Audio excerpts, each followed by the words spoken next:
Thème 3, chapitre 1.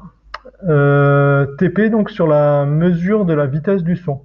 Donc le principe est le suivant, on va utiliser deux micros. Donc voici un premier micro et ensuite donc on a un deuxième micro. Ces deux micros sont séparés d'une distance de 1 mètre. Pour déterminer une vitesse, il nous faut une distance parcourue et une durée. Donc la distance qui sera parcourue par le son, ce sera donc la distance entre les deux micros, 1 mètre.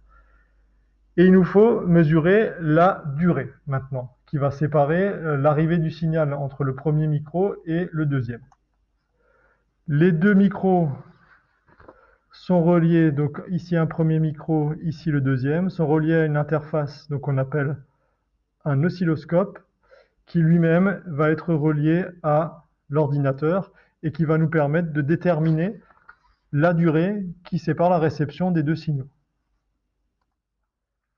Lorsqu'on fait l'expérience, donc il faut émettre un son. On va utiliser le clap de deux bâtons de bois que je vais taper l'un contre l'autre, comme ceci.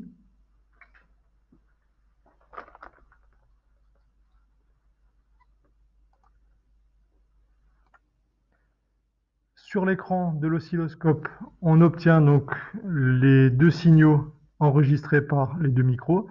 Donc voici le signal reçu par le micro 1, voici le signal reçu par le micro 2. On voit qu'il y a un retard temporel entre les deux. Ce retard, donc on demande à l'oscilloscope de le mesurer, il est noté ici, donc 3,067 millisecondes. Pour le calcul de la vitesse du son, on utilise donc la formule V est égale à D sur delta T. La distance est de 1 mètre. La durée, donc 3,067 millisecondes. Attention, on convertit en secondes.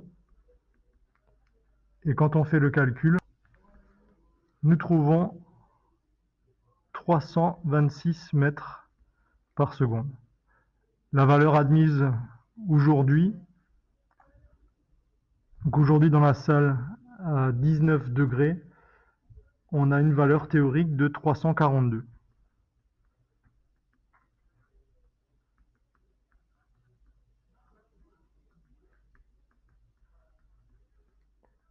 Donc on ne retombe pas précisément dessus. Il faudrait s'interroger sur ce décalage.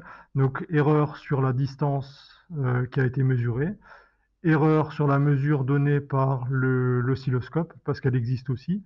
Et donc il faudrait faire un calcul d'incertitude pour voir si cette valeur est acceptable, mais on voit que l'ordre de grandeur est satisfaisant. À bientôt.